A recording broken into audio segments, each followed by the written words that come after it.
Good afternoon, ladies and gentlemen. Good afternoon. Well, actually, say good evening, ladies and gentlemen. This is Let's Be Real Sports, episode 101. Of course, this is solo dolo time because Joe is not here. Brother Joe is not here. Hopefully, he'll be back next week. But I think I have some few topics over here that can, smooth things over until he comes back. First of all, I would like to say, of course, I'd like to thank everyone. We gave shout outs to this LBRS show for our 100th episode. We thank you very, very, very much for letting us come into your homes, your computers, your Androids for 100 episodes. I enjoy doing this. We enjoy doing this, and we hope to bring you more. Hopefully, we'll get back into the studio and bring you the new studio and bring you more good content from a substantial studio. But for now, we'll deal what we're dealing with. So let's get into it. Our first topic today is the NBA probably won't be taking off as planned. Now over the past week, the NBA looked like it was all set for July, ending of July, to get things going, to get things rolling for the season, to have this little march down all the way to October into December, where the new season would begin. But in recent days, guys like Kyrie Irving and Dwight Howard have sparked a newer conversation stemming from how this might not even be the time for basketball right now, given with everything going on in the world. And to a degree, they're correct. I mean, you have a pandemic going on in the midst of all the social injustice going on. You have a pandemic going on, and it just feels like it doesn't.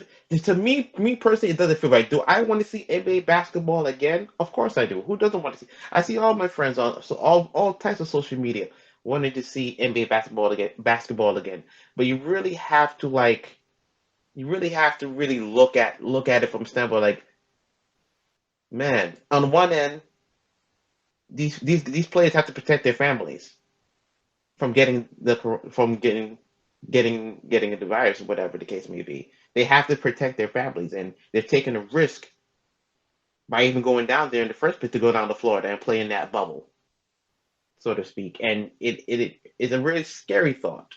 But also, you have the other hand with everything going on with everything racial going on with the George Lloyds, the George Lloyds, the George Lloyds, and the other brother that got shot the last night. I forget his name at the moment, but Dwight Howard said something very profound, like, and I'm paraphrasing him, basically saying, "This is not the time." And he says, even although he wants to win a championship so bad, he says winning the fight against equality is more important. And I agree with him on that because, well, there'll always be basketball. Basketball will always be there. But this chance right here to change the course of history with all the statues going down, people really standing up and fighting for black people in general, it's lending a more ear to it. It's lending more to the people to say, hey, maybe we don't need basketball right now. Maybe we don't need basketball. And then Kyrie came on. Kyrie. He's always been a fire starter, that Kyrie. Always been that fire starter. But again, you have to think about it like, what are we really doing? You have a lot of black brothers out there playing the game of basketball who love the game of basketball. But guys like Carmelo Anthony, guys like Damian Lillard, they pose their concerns not only politically but also during pandemic about what's going on and how this is going to take place. How are we going to keep everybody safe? It's like everything is just crossing in between, and no one just knows what to do. And the NBA is just scrambling now to find out what they can do to, really have a perfect balance in trying to play these games to get these things going forward. Now, everything's driven by money, of course. We know that. And the money is driving to why they want to get out there and play the games or whatever the case may be. I mean, of course, it's a great distraction. Sports has always been a great distraction for everything, you know, good or bad in another sense. But the way people see it now is like this is a money grab. The NBA is trying to recoup their money, and I mean it's a business. We understand that, but at the same time, everything is just going on and just interchanging, intertwining. Is like you're so confused about what, and even players now they're confused about what they want to do and how they want to do it. You know, I say I hope for them they are safe in doing what they're doing, and then they talk with their families about going down there. You know, because they've also been it's also been said like after probably after a couple after maybe the first round of the playoffs, whatever. Some of the families can come down to Orlando and be with the teams and stuff, be with their loved ones and stuff of that nature. And it's a real it's a real it's a real scary thing. I mean, this thing's real, man. This thing is so real, and everybody's trying to find their balance. Hopefully, they will find that balance in time and in due time. But I'm really leaning towards what Dwight's saying. And even though everybody wants to play basketball, like, is this the time really to go out there and play basketball right now, given everything that's going on? Like, there's a vibe out there right now, and I don't know if anybody can feel it, but there's a vibe out there right now that maybe these games shouldn't be played. Like, it don't feel right. It don't feel like that's a natural thing for things to just head on in without everything being settled down and everything like that. You know, it's. I mean, I'm sitting here thinking about it now, like, damn, and I'm not making money like that. You know, how would I feel me wanting to go out there? Now, everybody say everybody got to work, everybody got to make money, stuff like that. But is it worth your life? Also, if, is playing basketball worth what's going on in our country today, right now, with all these protests worldwide? Basketball is a global sport, of course, and it would help a lot in everything going on. But at the same time, it's like it's a big issue going on right now. That there's a big elephant in the room that has to be addressed. It truly has to be addressed, and I would say it again. I agree with the White in a sense. You know, the vibe's not right. It's just not right now. It's draining. Like I told you a couple weeks ago, this thing is very draining, man. Dealing with two pandemics at one time. It's very draining, but we're enduring nonetheless. And I'm pretty sure Dwight wants to get out there and win his championship, try to attempt to win a championship for himself. But again, it's just like we need we need closure to this. We need some type of, you know, everything has to be resolved before anybody goes out there and starts playing, talking about, hey, we happy about seeing LeBron playing and everybody playing. We, of course, we're happy seeing these guys playing. Some are not happy seeing them playing. But the safety comes first. That's what I've always said about anything. Your life and your health come first. And I hope the NBA and the Players Association can truly get together and find true common ground, so they can go out there and play. But if not, it's just best that everybody just stay cool, be cool, relax, and just let everything play out first. Let's let everything play out first.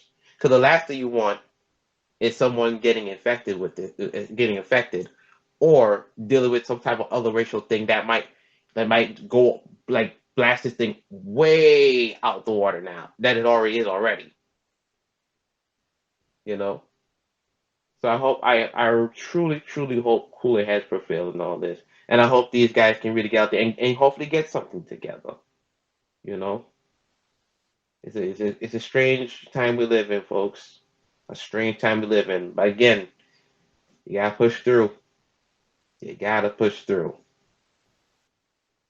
And that's it for my first topic. The second topic is a topic I put on my blog page a couple of days ago, which got a lot of traction. And again, I thank you, the people, for your comments, your likes, and even your honest comments about what's going on with this next topic. Mikey Williams, 6'3" guard out of San Diego. He scored 77 points. He scored 77 points, breaking the California school record for most points in a game. He recently came out and said that he wouldn't mind going to a historically black college to play basketball. Again, Mikey Williams is ranked number 3. He's only 15 years old right now in high school.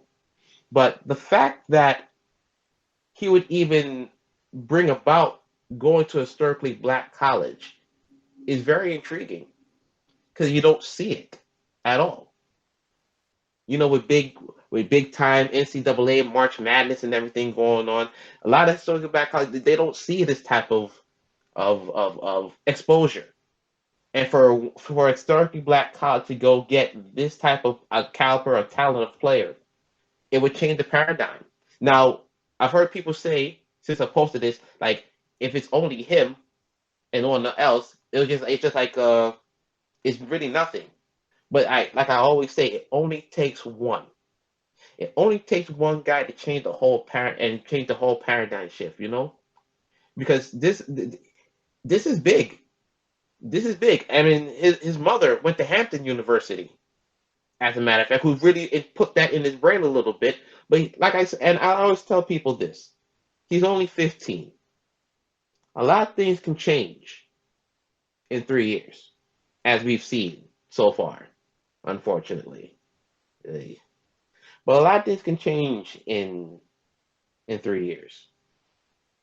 So what it would do for a circle back? It would put them on the map. It would fuse the money. I've always said the talent will bring any TV crew around, any sports marketing thing, any sports production around.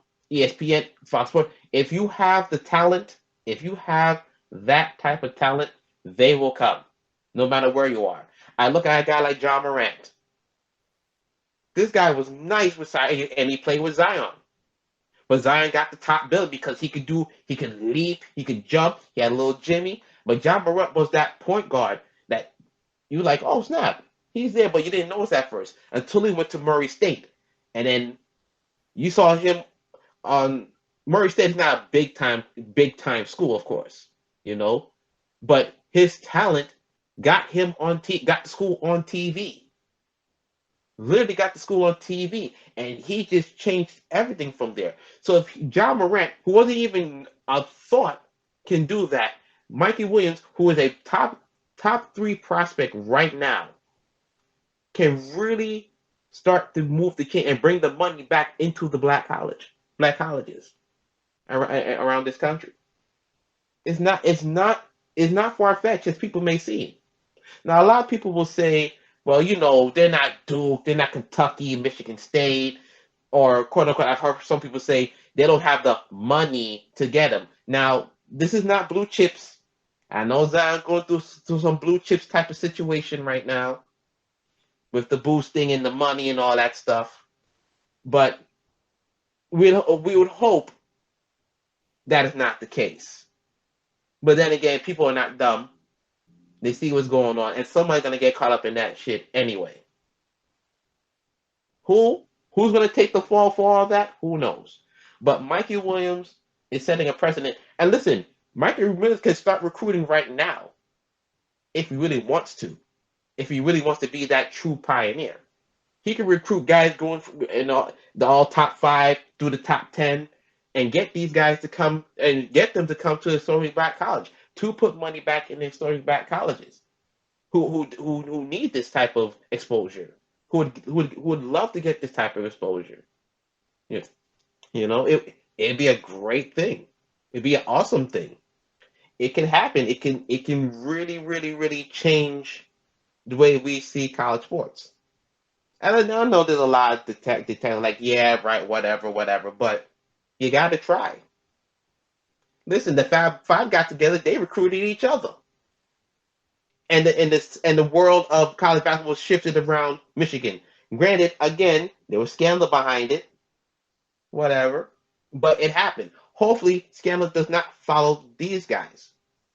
This is just hey, we're going to get these guys in here. They're going to play to the best of their ability. And a lot of people say, well, he's going to be a one and done player if his talent exceeds that.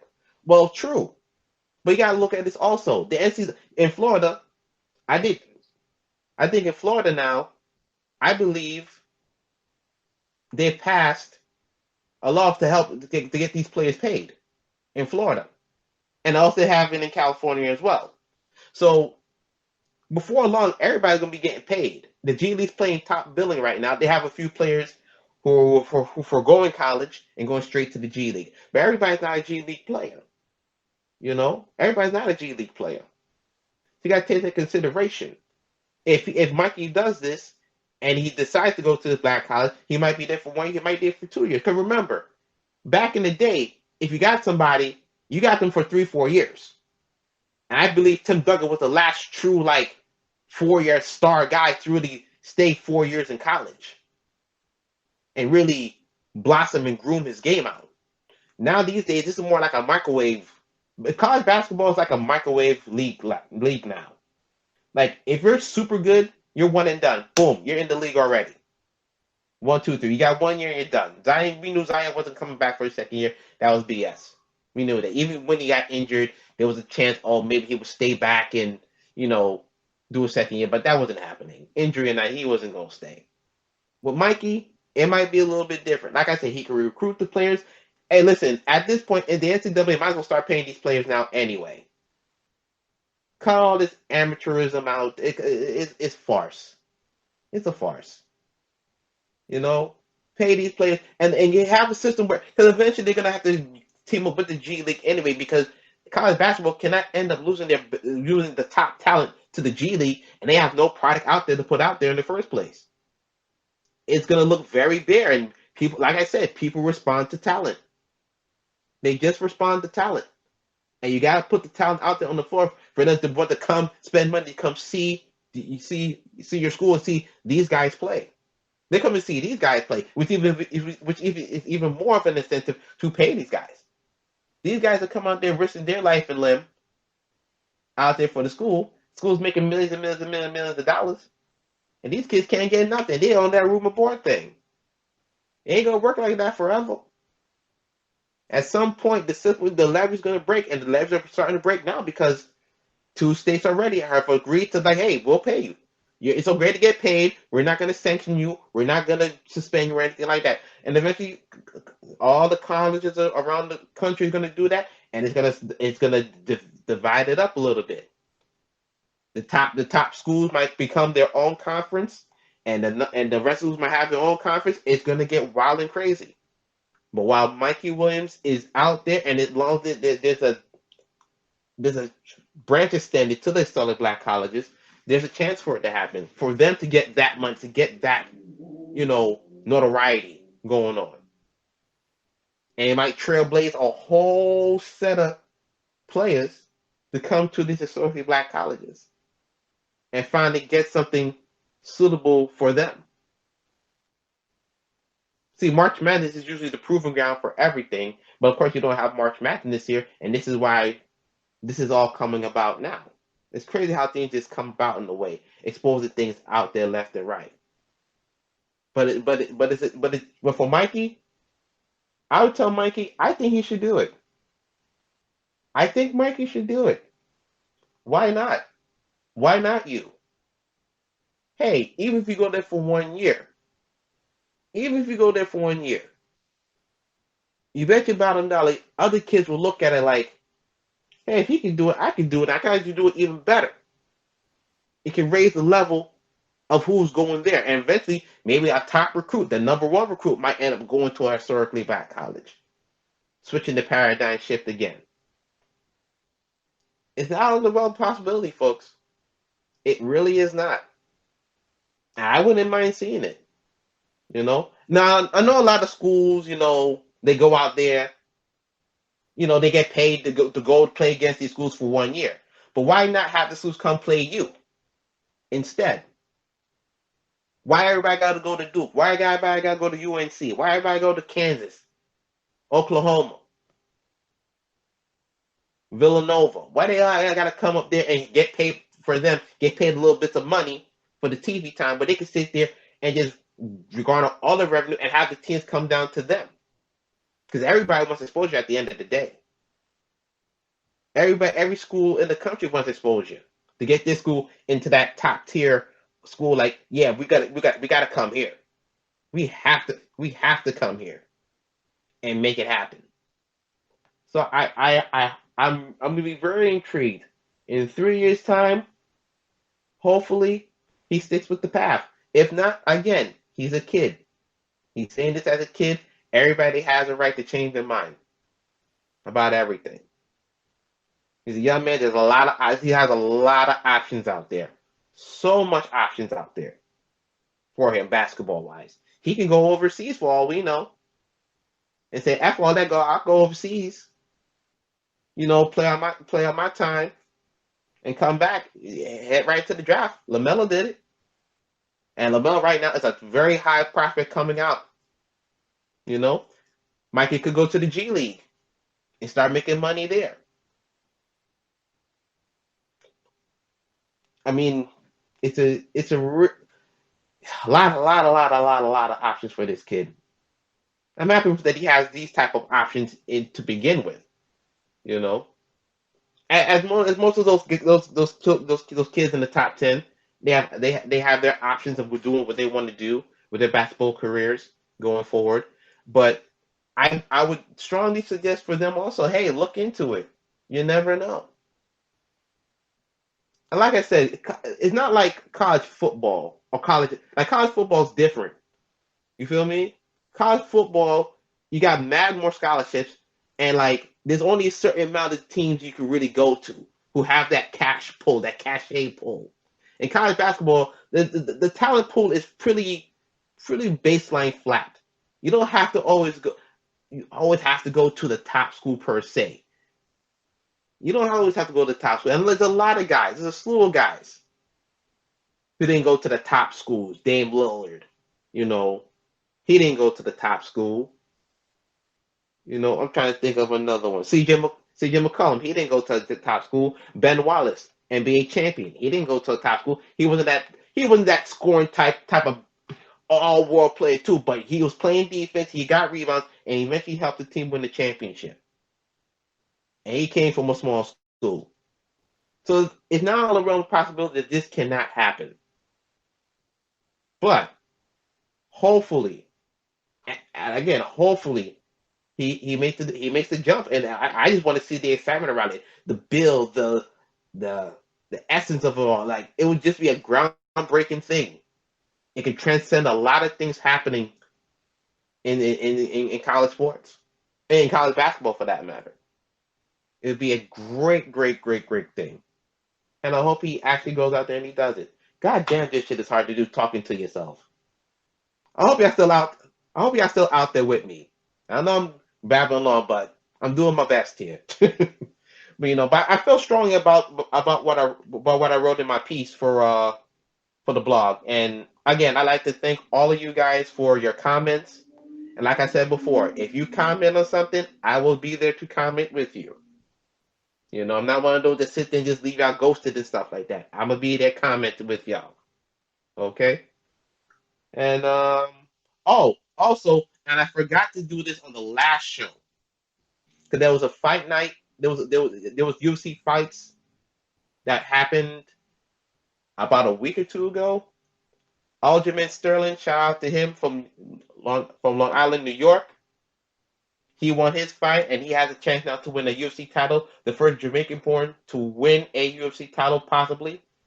There's going to be a fight between Peter Yan and Jose Aldo to determine his challenger. But Dana already said his fight, the winner of that fight will face Aljamain Sterling. Shout out to him. Shout out to a Lioness. Everyone knows who that is. I forget her name right now. It's escaping me right now. But the Lioness of the women's division beat the living hell out of this poor girl. Yeah, and see, this is why Joe is needed here. Damn it. But shout out to her. She once again totally dominated the fight from start to finish. Amanda Nunes. There we go. Had a little brain fart. Amanda Nunes. From start to finish, just broke down the girl. The girl don't even need to be mentioned because that's how bad she was beaten. So shout out to the fighters in the fight game going out there trying to make a living as well. Well, that's for me. That's about it. I did the best I could. I hope you had ride with me a little bit. Hopefully Joe will be back next week. And I'm out. Peace. Stay safe.